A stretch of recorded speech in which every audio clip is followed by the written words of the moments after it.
യേശുവാകുന്ന നിത്യസത്യവചനത്തിനായി ഞങ്ങൾ അങ്ങയെ സ്തുതിക്കുന്നു. യേശുവേ, അങ്ങയുടെ പരിശുദ്ധാത്മാവിനെ നൽകി അങ്ങയുടെ മാഹാത്മ്യം കാണുവാൻ ഞങ്ങളുടെ ഉൾക്കണ്ണുകളെ തുറക്കണമേ. വചനമനുസരിച്ച് അങ്ങയുടെ സാക്ഷിയായി ജീവിച്ച് നിത്യജീവിതത്തിന് ഞങ്ങളെ അർഹരാക്കണമേ. ആമേൻ. സങ്കീർത്തനങ്ങൾ 78-ാം അധ്യായം 1 മുതൽ വചനങ്ങൾ. ചരിത്രം നൽകുന്ന പാഠം. എൻ്റെ ജനമേ, എൻ്റെ ഉപദേശം ശ്രവിക്കുക, എൻ്റെ വാക്കുകൾക്ക് ചെവി തരിക. ഞാനൊരു ഉപമ പറയാം, പുരാതന ചരിത്രത്തിൻ്റെ പൊരുൾ ഞാൻ വ്യക്തമാക്കാം. നാം അത് കേൾക്കുകയും അറിയുകയും ചെയ്തിട്ടുണ്ട്. പിതാക്കന്മാർ നമ്മോട് പറഞ്ഞിട്ടുമുണ്ട്. അവരുടെ മക്കളിൽ നിന്ന് നാം അത് മറച്ചു വയ്ക്കരുത്. കർത്താവ് പ്രവർത്തിച്ച മഹത്തായ കാര്യങ്ങളും അവിടുത്തെ ശക്തി പ്രഭാവവും അത്ഭുത കൃത്യങ്ങളും വരും തലമുറയ്ക്ക് വിവരിച്ചു കൊടുക്കണം. അവിടുന്ന് യാക്കോബിന് പ്രമാണങ്ങൾ നൽകി, ഇസ്രായേലിന് നിയമവും. അത് മക്കളെ പഠിപ്പിക്കാൻ നമ്മുടെ പിതാക്കന്മാരോട് അവിടുന്ന് ആജ്ഞാപിച്ചു. വരാനിരിക്കുന്ന തലമുറ, ഇനിയും ജനിച്ചിട്ടില്ലാത്ത മക്കൾ അവ അറിയുകയും തങ്ങളുടെ മക്കൾക്ക് അവ പറഞ്ഞു കൊടുക്കുകയും ചെയ്യാം. അവർ ദൈവത്തിൽ ആശ്രയിക്കുകയും അവിടുത്തെ പ്രവൃത്തികളെ വിസ്മരിക്കാതെ കൽപ്പനകൾ പാലിക്കുകയും ചെയ്യും. അവർ തങ്ങളുടെ പിതാക്കന്മാരെ പോലെ ദുശ്ശാഠ്യക്കാരും മത്സരബുദ്ധികളും ചഞ്ചലഹൃദയരും ദൈവത്തോട് അവിശ്വസ്തരമാകരുത്. വില്ലാളികളായ എഫ്രായിംകാർ യുദ്ധദിവസം പിന്തിരിഞ്ഞോടി. അവർ ദൈവത്തിൻ്റെ ഉടമ്പടിയെ ആദരിച്ചില്ല. അവിടുത്തെ നിയമമനുസരിച്ച് നടക്കാൻ കൂട്ടാക്കുകയുമില്ല. അവർ അവിടുത്തെ പ്രവൃത്തികളും അവർ കണ്ട അത്ഭുതങ്ങളും മറന്നുകളഞ്ഞു. അവിടുന്ന് ഈജിപ്തിൽ സോവാൻ വയലിൽ അവരുടെ പിതാക്കന്മാർ കാണുകെ അത്ഭുതം പ്രവർത്തിച്ചു. അവർക്ക് കടന്നുപോകാൻ കടലിനെ വിഭജിച്ചു. അവിടുന്ന് ജലത്തെ കുന്നുപോലെ നിർത്തി. പകൽ സമയം അവിടുന്ന് മേഘം കൊണ്ടും രാത്രിയിൽ അഗ്നിയുടെ പ്രകാശം കൊണ്ടും അവരെ നയിച്ചു. അവിടുന്ന് മരുഭൂമിയിൽ പാറ പിളർന്നു. അവർക്ക് കുടിക്കാൻ ആഴത്തിൽ നിന്ന് സമർത്ഥമായി ജലം നൽകി. പാറയിൽ നിന്ന് അവിടുന്ന് നീർച്ചാലൊഴുക്കി.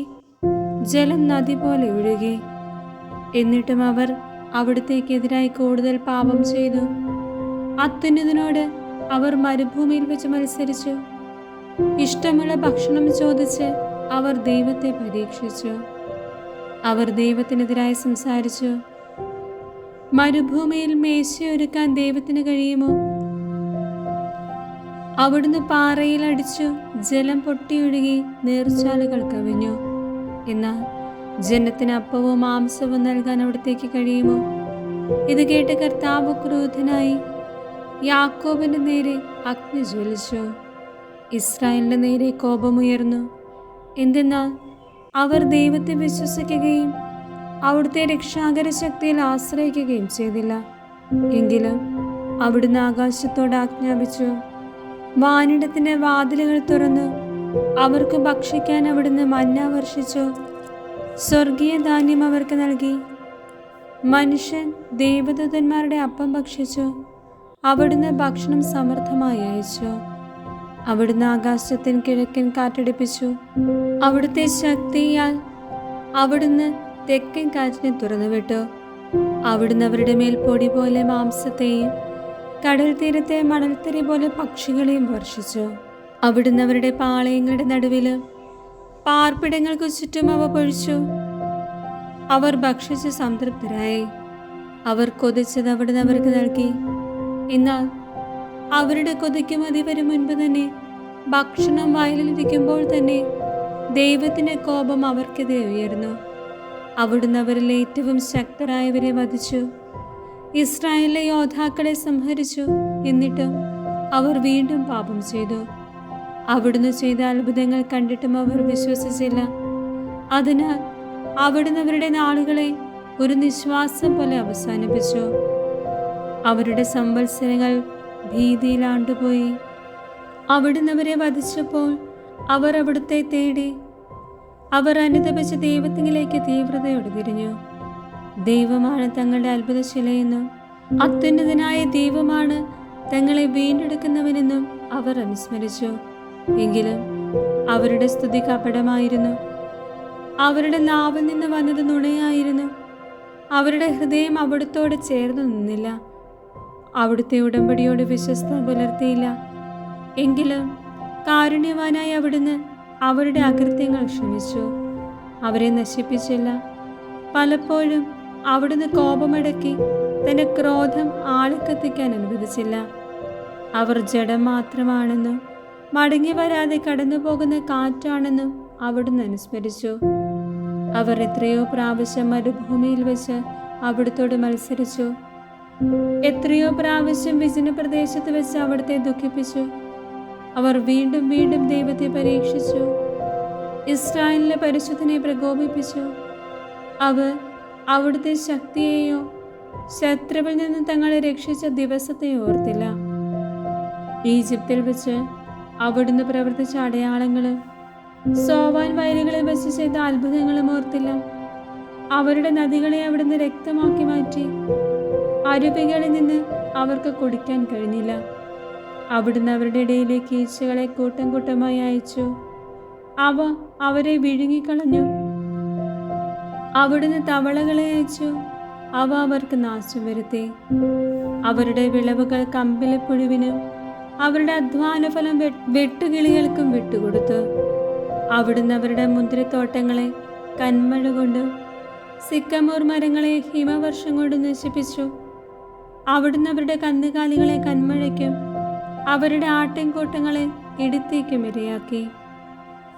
അവിടുന്ന് അവരുടെ ഇടയിലേക്ക് തൻ്റെ ഉഗ്രകോപം, ക്രോധം, രോഷം, ദുരിതം എന്നിങ്ങനെ സംഹാര ദൂതന്മാരുടെ ഒരു സംഘത്തെ അയച്ചു. അവിടുന്ന് തൻ്റെ കോപത്തെ അഴിച്ചുവിട്ടു. അവിടുന്ന് അവരെ മരണത്തിൽ നിന്ന് ഒഴിവാക്കിയില്ല. അവരുടെ ജീവനെ മഹാമാരിക്ക് ഏൽപ്പിച്ചു കൊടുത്തു. ഈജിപ്തിലെ കടിഞ്ഞൂലുകളെ, ഹാമിൻ്റെ കൂടാരത്തിലെ പൗരുഷദിന പ്രഥമ ഫലങ്ങളെ അവിടുന്ന് സംഹരിച്ചു. എന്നാൽ തൻ്റെ ജനത്തെ ചെമ്മരിയാടുകളെ പോലെ അവിടുന്ന് പുറത്തു കൊണ്ടുവന്നു. ആട്ടിൻപറ്റത്തെ എന്ന പോലെ മരുഭൂമിയിലൂടെ നയിച്ചു. അവിടുന്ന് അവരെ സുരക്ഷിതമായി നയിച്ചതിനാൽ അവർ നിർഭയരായിരുന്നു. എന്നാൽ അവരുടെ വൈരികളെ കടൽ മൂടിക്കളഞ്ഞു.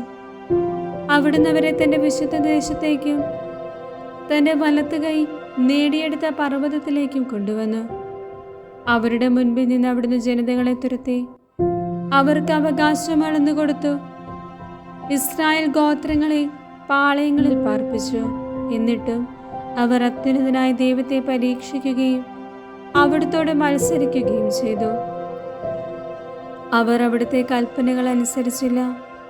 തങ്ങളുടെ പിതാക്കന്മാരെ പോലെ അവർ ദൈവത്തിൽ നിന്ന് അകന്ന് അവിശ്വസ്തമായി പെരുമാറി. ഞാണയഞ്ഞ വില്ലുപോലെ വഴുതിമാറി. അവർ തങ്ങളുടെ പൂജാഗിരികളാൽ അവിടുത്തെ പ്രകോപിപ്പിച്ചു. തങ്ങളുടെ വിഗ്രഹങ്ങളാൽ അവിടുത്തെ അസൂയാലുവാക്കി. ദൈവം ഇത് കേട്ട് ക്രോധനായി. അവിടുന്ന് ഇസ്രായേലിനെ പരിപൂർണമായി പരിത്യജിച്ചു. ആകയാൽ അവിടുന്ന് മനുഷ്യരുടെ ഇടയിലെ തൻ്റെ നിവാസമായ ഷീലോയിലെ കൂടാരം ഉപേക്ഷിച്ചു. അവിടുന്ന് തൻ്റെ ശക്തിയെ അടിമത്തത്തിനും മഹത്വത്തെ ശത്രുവിൻ്റെ കരത്തിനും ഏൽപ്പിച്ചു കൊടുത്തു. അവിടുന്ന് തൻ്റെ ജനത്തെ വാളിന് വിട്ടുകൊടുത്തു. തൻ്റെ അവകാശത്തിന്മേൽ ക്രോധം ചൊരിഞ്ഞു.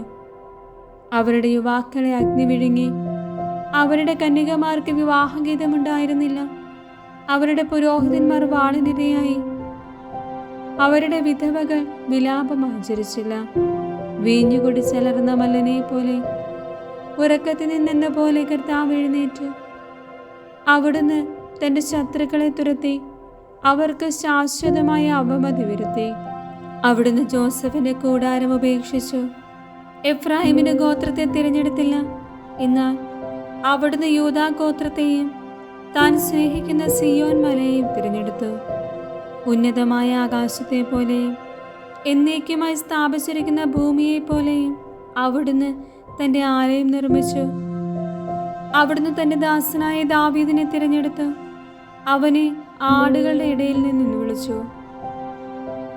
തൻ്റെ ജനമായ യാക്കോബിനെയും തൻ്റെ അവകാശമായ ഇസ്രായേലിനെയും മേയ്ക്കുവാൻ വേണ്ടി അവിടുന്ന് തള്ളയാളുകളെ മേയിച്ചിരുന്ന അവനെ വിളിച്ചു വരുത്തി. അവൻ പരമാർത്ഥ ഹൃദയത്തോടെ അവരെ മേയിച്ചു. കരവിരുതോടെ അവൻ അവരെ നയിച്ചു.